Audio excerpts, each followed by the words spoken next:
Welcome to Game Fondue Reviews. In this video, we're going to take a look at For Sale. For Sale is a fast-paced auction game in which players are buying and selling property. Let's jump right in with a description of the rules, see a few example turns being played, then we'll be back for some closing remarks. This is For Sale, set up for a 3-player game. In a 3 or 4-player game, you give each player $18,000. In a 5 or 6-player game, you give each player $14,000. And in this game, money is totally secret, so you can keep it hidden from your opponents. Also, in a 3-player game, you remove 6 cards from each of these 2 decks. In a 4-player game, you remove 2 cards from each of these 2 decks. The game is played over 2 phases, the buying properties phase and then the selling properties phase. In the buying properties phase, you're going to bid your money on these properties here. And in the selling properties phase, you're going to bid your properties on money cards in this deck. And for reference, the money cards just look like this. At the end of the game, whoever has the most value between money cards and leftover coins is going to be the winner. So we start in the buying properties phase, and we always flip up the same number of properties as there are players. So we're 3 players, so there's 3 properties flipped face up. Players are going to take their turns in clockwise order, and they can bid or pass. Players can only bid a higher value than any other bid previously. So for instance, if this player bid 3,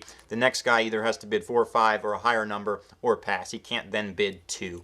When a player passes, they take the lowest valued property in front of them. So in this case, it would be 11 because we have a 21, a 27, and 11. So as soon as you pass, you take that and you put it face down in front of you. It's for your eyes only at that point. But you have to pay half of your bid. So if you bid 2, for instance, you'd have to pay 1 to the bank and you get 1 back. Anything that goes to the bank is totally out of the game. If it's an odd number, you have to round down. So if you paid 3, you're only going to get 1 of those dollars back, and you are going to have to pay 2 to the bank. So be careful of that. After all but 1 player have passed, that player has won the bid and gets to take the highest valued property. However, they have to pay the full amount of their bid. So if he had bid 5, normally he would have gotten 2 back, but if he's the last one standing, because he's the last one to pass, he has to pay that whole 5, but he gets the highest property. After an auction ends, all of these properties are going to be gone, and then you flip out that many more. So it's always going to be the same number of properties that players are bidding on. Also, the player who won the previous bid is going to start in the next round by bidding or passing. This phase of the game continues until all of the properties are bought. Also, any money that a player has not spent, they get to keep. That's worth points at the end of the game. Once all the properties in this deck are bought, we're going to start the money phase. And at this point, all the properties that you bought during the game form your hand. So we'll pretend this is my hand of cards, and we're going to flip up the same number of money cards as there are players, which again is 3.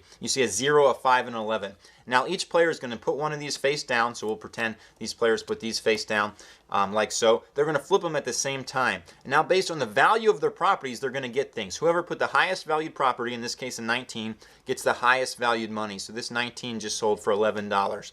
And then second place is going to get second, and so on. So unfortunately, this guy got a $0 value. This is going to work much like the first phase in that you're always going to flip up the same number of cards as there are players, and you're going to continue until the deck is out. At the end of the game, you add up the value of your money cards plus your money. Whoever has the most wins. Let's get going with this example playthrough. So we're going to start with this player, and he's going to bid 4 right out of the gate. So he lays 4 money out in front of him. Now anybody else that bids has to bid higher than 4. So it's this player's turn, and he decides he wants to bid 6. So he lays out 2, 4, 6, and it's this guy's turn. He's just going to pass. So because he passed, he has to pay half his bid to the bank, but he didn't bid any, and he gets the lowest numbered card, which is a 6. So he's totally out of this round, and then it continues to this guy. He has to go higher than this 6 if he wants to stay in. So he has to go up to at least 7. He decides he is going to go up to 7. So he goes in at 7, and this guy decides he's going to go back up to 8. This guy is going to go one more time to 9. So now that's the highest bid. This guy decides to stop, so he takes half of his bid back, pays the other, and gets this 13.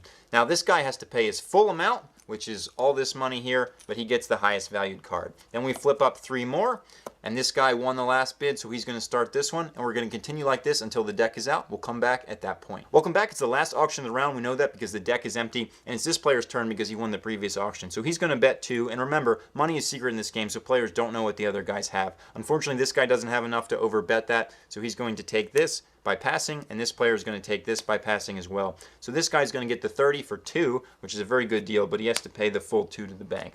So each of these players has some money left over, and they're going to get to keep that for the end of the game. It's worth points. So at this point, we move on to the selling phase, and we flip up the same number of cards as there are players, and everybody's going to take their hand and use it to bid on these. So this guy's first going to put a card down. Remember, they all do this simultaneously. So everybody flips up, and we see the order. Wow, 28 and 27, very close. So 28 is going to get this 11-point card, but 27, unfortunately, is going to get a 5-point card.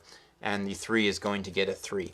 So then these are just discarded, and then we move on to the next round. We continue like this until all of the cards have been sold. Then we're going to calculate the final score. Welcome back. It's the last round of the game, so each player is going to play their card, and there's only one card left in their hand, so they flip them. So the 29 gets the 8, the 11 gets the 6, and the 8 gets the 4. So then we're going to total the value of the leftover money plus the value of these cards, and the player with the most is going to be the winner. For Sale is a fantastic filler game. What I mean by that is a game you play between other games or a game you just play really quickly. It's really easy to teach, it's really easy to understand, and people can get right into it right away. The fact that it's all auctions and things keeps it interactive and has everybody engaged the whole time. And in particular, that second half of the game is especially wacky fun because there's kind of that added element of kind of trying to guess what the other people are going to play. Sometimes really strange things happen, like 2 really high values are out there and everybody plays a really low cards because everybody thinks everybody else is going to play a high card to get one of those values.